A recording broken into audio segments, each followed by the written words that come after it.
જય દશારામ મિત્રો। તો આપણે અમરનાથની યાત્રામાં હમણાં તમે જોયું હતું કે તાજેતરમાં હમણાં આપણે અમરનાથ યાત્રા કરીને આવ્યા છે। તો અમરનાથ યાત્રાનો ટોટલ ખર્ચો તમારે કેટલો થશે, તમે જો ભવિષ્યમાં જવાની ઈચ્છા ધરાવતા હોય, કેમ કે આ વર્ષે પૂરું થઈ ગયું, આવતા વર્ષે જો તમે જવાની ઈચ્છા ધરાવતા હોય તો કેટલો ખર્ચો થશે એનું તમને હું થોડોક આઈડિયા આપી દઉં, જેથી કરીને તમને ખ્યાલ આવે કે ટોટલ ખર્ચો કેટલો થાય છે એમાં। તો ચાલો આપણે જોઈએ। તો આપણે ઘરેથી રિક્ષા કરી અને રેલવે સ્ટેશન ગયા, એનો આપણે 50 રૂપિયાનો ખર્ચો આવ્યો। પછી આપણે રેલવેની ટિકિટ પોરબંદરથી અમદાવાદ, જે મેં સ્લીપર કરાવેલી હતી, તો તેના 572 રૂપિયા અમારે થયા હતા। પછી ત્યાંથી 60 રૂપિયાની રિક્ષા સાબરમતી જે રેલવે સ્ટેશન એમને ઉતાર્યા, ત્યાંથી સાબરમતી 1 અને સાબરમતી 2, સાબરમતી 2થી પાછી મારી જમ્મુવાળી ટ્રેન હતી, એટલે ત્યાં જવા માટેના મારા 60 રૂપિયાનો ચાર્જ તે ચૂકવ્યો હતો। પછી 1252 રૂપિયા રેલવેની ટિકિટ અમદાવાદથી જમ્મુ જવાની થઈ હતી 8/7, એટલે હું તમને સામે તારીખે કહેતો જઈશ, જેથી કરીને તમને ખ્યાલ આવે કેટલા દિવસની યાત્રા થઈ અને ટોટલ ખર્ચો કેટલો થયો।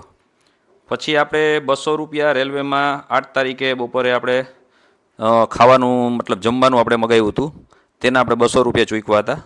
40 રૂપિયાની કોલ્ડ ડ્રિંક અને તે 8 તારીખે આપણે મગાવ્યું હતું, રસ્તામાંથી આપણે કોલ્ડ ડ્રિંક લીધી હતી। 35 રૂપિયાનું દહીં લીધું હતું 8 તારીખે જ। 222 રૂપિયા જમવાના રાત્રે 8 તારીખે જ પાછા, કેમ કે 7 તારીખે આપણે પોરબંદરથી નીકળ્યા હતા અને 8 તારીખે આપણી અમદાવાદથી ટ્રેન હતી, એટલે આ રાત્રે અમદાવાદ રાતના આપણે રેલવેમાં આપણે 8 તારીખે મગાવ્યું હતું જમવાનું 222 રૂપિયાનું। સવારે 9 તારીખે 20 રૂપિયાની આપણે ચા મગાવી હતી નાસ્તો કરવા માટે ભેગો। પછી બપોરે 9 તારીખે આપણે 315 રૂપિયાનું જમવાનું મગાવ્યું હતું, 50 રૂપિયાની છાશ ભેગી લીધી હતી 9 તારીખે જ, અને 230 રાત્રે જમ્મુ પહોંચ્યા પછી આપણે જમવાના ચૂકવ્યા હતા। 9/7 આપણે જમ્મુ પહોંચી ગયા હતા અને 230 રૂપિયાનું ત્યાં જમવાનું થયું હતું। 400 રૂપિયા વૈષ્ણવી ધામમાં આપણે રોકાવાના, 9 તારીખે આપણે ત્યાં પહોંચ્યા એટલે વૈષ્ણવી ધામ જે સાઇનબોર્ડનું છે ત્યાં આપણે રાત્રે ત્યાં રોકાણા હતા, એના આપણે 400 રૂપિયા, જે મેં તમને વિડીયોમાં આગળ દેખાડેલું જ છે, જ્યાં ડોમેટ્રી છે ત્યાં આપણે। પછી 550 રૂપિયા આપણે બેગ, એક નાની એવી બેગ લીધી હતી, અને ઘરવાળી માટે એક આપણે મારી વાઈફ માટે બૂટ લીધા હતા, તેના આપણે 550। પછી 200 રૂપિયા રિક્ષા વૈષ્ણવી ધામથી બીજે દિવસે 10 તારીખે ભગવતીનગર જવા માટે, કેમ કે ભગવતીનગરથી અમરનાથની બધી બસો ઉપડે છે, તો તેના 10 તારીખે આપણે 200 રૂપિયા દીધા હતા, સ્પેશિયલ રિક્ષા કરીને ગયા હતા આપણે। પછી 40 રૂપિયા ત્યાં આપણે ભગવતીનગરમાં આપણે ગાડલાના ચૂકવ્યા હતા સુવા માટેના 40 રૂપિયા, માત્ર 40 રૂપિયા, એમાં બી 200 રૂપિયા ડિપોઝિટ લઈ તમને પાછી આપી દે, એટલે એ મેં 200 રૂપિયા નથી લખ્યા, ખાલી 40 રૂપિયા ગાડલાના લખ્યા, 20 રૂપિયા લેખે। 820 રૂપિયા બસની ટિકિટ થઈ હતી મારી ભગવતીનગરથી પહેલગામ જવા માટેની, તે આપણે 11 તારીખે નીકળ્યા હતા સવારના, બરાબર। પછી 90 રૂપિયાનો નાસ્તો આપણે ભગવતીનગરમાં કર્યો હતો 11 તારીખે, અને 1000 ટેન્ટના પહેલગામ 500 રૂપિયા પર હેડના હિસાબથી આપણે પહેલગામ જ્યારે આપણે પહોંચ્યા 11 તારીખે, તેના આપણે 1000 રૂપિયા ચૂકવો હતો। 1200 રૂપિયા ટેન્ટના શેષનાગ, જ્યારે આપણે બીજો પડાવ 12 તારીખે આપણો, ત્યાં 600 રૂપિયા એક પર પર્સન હતા, ત્યાં 1200 રૂપિયા આપણે ચૂકવા હતા।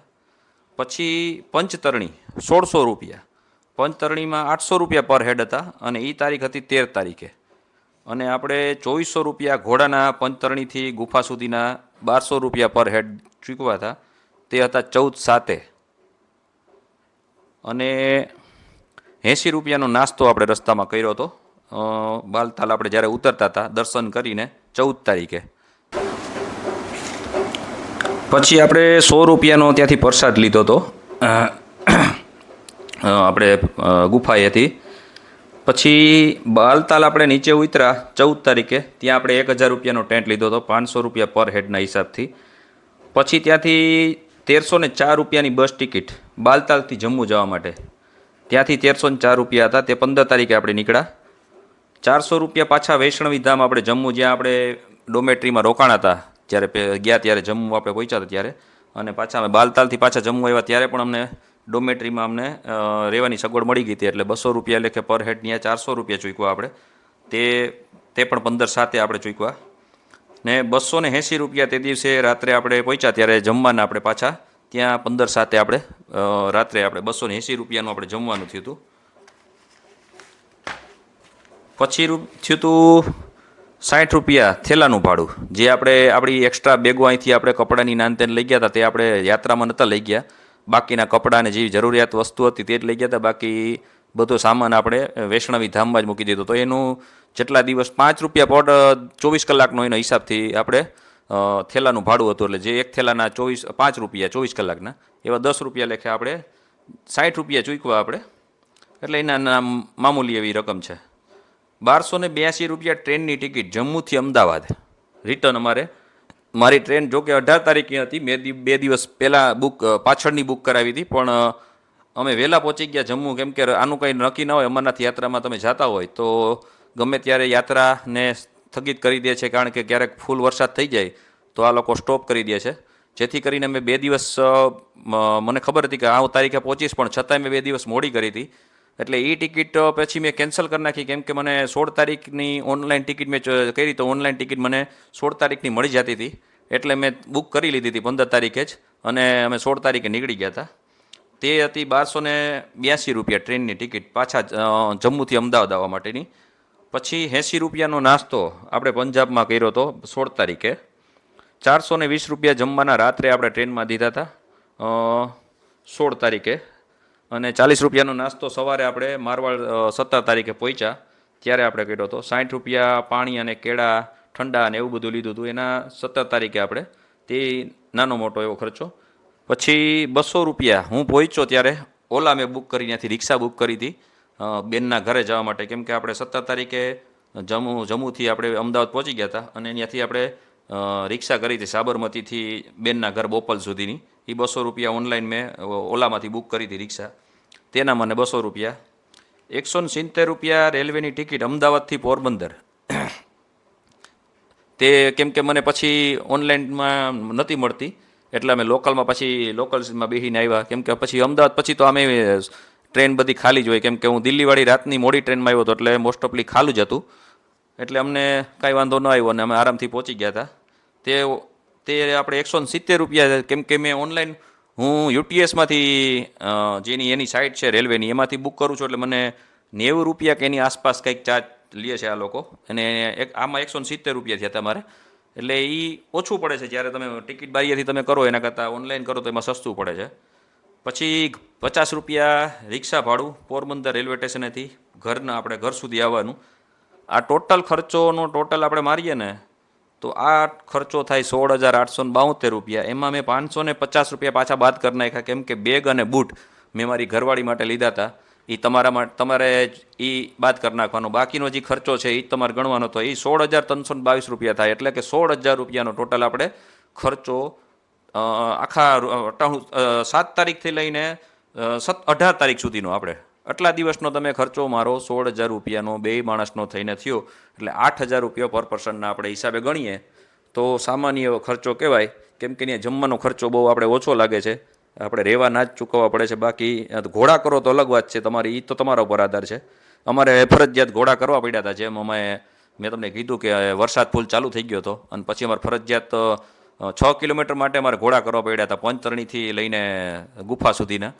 તો એવી રીતે તમે ઘોડા કરો તો એ અલગથી ચાર્જ લાગે, એ તમારે એ અલગ ગણવાનું. બાકી આ ટોટલ મેં તમને ખર્ચો ગણાવ્યો, એમાં તમે તમારા જે તમારું ડિસ્ટન્સ હોય, એટલે મતલબ કે તમે ક્યાંથી બેસો છો, તમે ક્યાંથી એ સિટીમાંથી બેસો છો, એના ઉપર તમારે એ થોડોક અંદાજ આવી જાય તમને કે આ ટોટલ ખર્ચો મારે આટલો થયો હતો. તો મારે 2 માણસના અમારે ખાલી 16,000 રૂપિયાનો ખર્ચો થયો હતો. તો આ તમને ટૂંકમાં ખાલી આપણે બતાવવા માટે કે કેટલો ખર્ચો થાય છે અમરનાથની યાત્રામાં જવું હોય તો. આ માનો 10-12 દિવસની યાત્રા આપણે કરીને આવ્યા, 7 તારીખથી લઈને 18 તારીખ સુધીમાં આપણે આટલો ખર્ચો થયો ટોટલ. તો આવો કંઈક હતો યાત્રાનો ખર્ચો આપણો. આપણે સ્લીપરમાં જ ગયા હતા, નહોતું કરાવ્યું, કેમ કે મોસમ અત્યારે એવો ગરમીવાળો હતો નહીં એટલો બધો, એટલે આપણે સ્લીપરમાં જ ગયા હતા. અને આ બજેટ યાત્રા જ કરવાની હોય, એટલે જેથી કરીને બીજાને ખ્યાલ આવે. અને આમાં સામાન્ય એવું કંઈ લાંબી જેવું જર્ની છે નહીં. તમે આજે બેસો તો તમને બીજે દિવસે સાંજે તો તમને 4 વાગે તો ત્યાં પહોંચાડી દે છે જમ્મુમાં. સવારના 11 વાગ્યાની આસપાસ 10 વાગ્યાની આસપાસ તો ટ્રેન ઉપડે છે. જેથી કરીને એટલો કંઈ લોંગ જર્ની છે નહીં, જેથી કરીને આપણે સ્લીપર કોચમાં જ આપણે બુકિંગ કરાવ્યું હતું. ને આમે માનો નતો, જોકે એમાં આટલું બધું મળતું નહોતું, મેં ચેક કર્યું હતું, પણ મને સ્લીપરમાં જ મળતી હતી વધારે પૂરતી. એમાં તો આરએસી હતી, જેથી કરીને એનું કંઈ નક્કી ના હોય, કદાચ ક્લિયર ના થાય તો આપણે ખોટું હેરાન થવું પડે. એના કરતાં આપણે સ્લીપરમાં જ કરાવી હતી. તો આવવા ટાણે પણ સ્લીપરમાં કરાવી હતી, કેમ કે આવવા ટાણે તો મેં તમને કીધું એમ કે મારી 18 તારીખની ટ્રેન હતી ને 16 તારીખે જ મને પાછી મેં જોયું, 15 તારીખે મેં ઓનલાઈન ચેક કર્યું તો મને 16 તારીખની ટિકિટ મળતી હતી. એટલે મેં તાત્કાલિક, એ પણ સ્લીપરમાં જ મળતી હતી, એટલે મેં તાત્કાલિક કરી જ લીધી. મેં કીધું આપણે 2 દિવસ અહીંયા રોકાઈને હોટલના ભાડા ચૂકવવા એના કરતાં આપણે ટ્રેનમાં બેસી જાય તો આપણે 2 દિવસ વહેલાય પહોંચી જાય. અને ઓલામાં માત્ર જાય કેટલા, આપણે 200-300 રૂપિયા 400 રૂપિયા કદાચ આપણી જે કેન્સલ કરાવી ટિકિટ, એના માત્ર 200 રૂપિયા જેવું કંઈક કપાય છે. તો એ કંઈ મામૂલી એવો ખર્ચો થાય, કેમ કે તમે હોટલમાં રોકાવો તો 2000 રૂપિયા તો ભાડું તમારું 2 દિવસનું આરામથી વહી જવાનું છે, પ્લસ ખાવાનો ખર્ચો અલગથી લાગે. તો એના માટે થઈને મેં 16 તારીખની ટિકિટ ઓનલાઈન બુક કરી અને તરત અમે નીકળી ગયા. 15 તારીખે તો હું પહોંચી ગયો હતો. તો આવી રીતે કંઈક હતું. આ ખર્ચાનો આપણો ટોટલ આપણો ખર્ચનો હિસાબ હતો, મેં તમને એની સમક્ષ રજૂ કર્યો, જેથી કરીને તમને આઈડિયા આવે કે આપણે જઈએ તો કેટલો ખર્ચો લાગે. તો જય દાસારામ.